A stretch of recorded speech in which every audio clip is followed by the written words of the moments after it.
আসসালামু আলাইকুম, আপনাদের সবাইকে স্বাগতম আজকের ভিডিওতে। আজকে কথা বলবো সামনে যে করবর্ষটা আছে ২৬-২৭ করবর্ষ।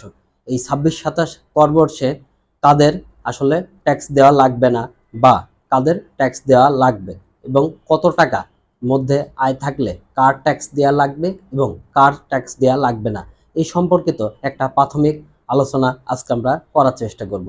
তো ২৬-২৭ যে করবর্ষ আছে এখানে বলা হয়েছে যাদের আয়, সাধারণ কোনো ব্যক্তি যাদের আয় ৪ লক্ষ টাকার কম, তাদের ক্ষেত্রে কোনো প্রকার কোনো ট্যাক্স বা কর সরকারকে দেওয়া লাগবে না।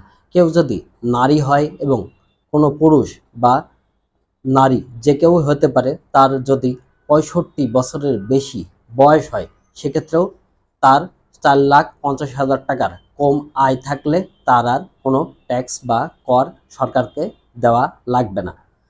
এছাড়া কেউ যদি আপনার তৃতীয় লিঙ্গ এবং প্রতিবন্ধী হয় সেক্ষেত্রে ৫,২৫,০০০ টাকা বা এর কম যদি কারো আয় হয় সেক্ষেত্রেও তার কোনো সরকারকে ট্যাক্স বা কর দেওয়া লাগবে না। এছাড়া কেউ যদি গেজেটেড মুক্তিযোদ্ধা হয় বা কেউ যদি জুলাই যোদ্ধা হয়, তো সেক্ষেত্রেও ৫,৫০,০০০ টাকার কম যদি তার যদি আয় হয়ে থাকে সেক্ষেত্রেও তার আর কোনো প্রকার কোনো ট্যাক্স বা কর সরকারকে দেওয়া লাগবে না।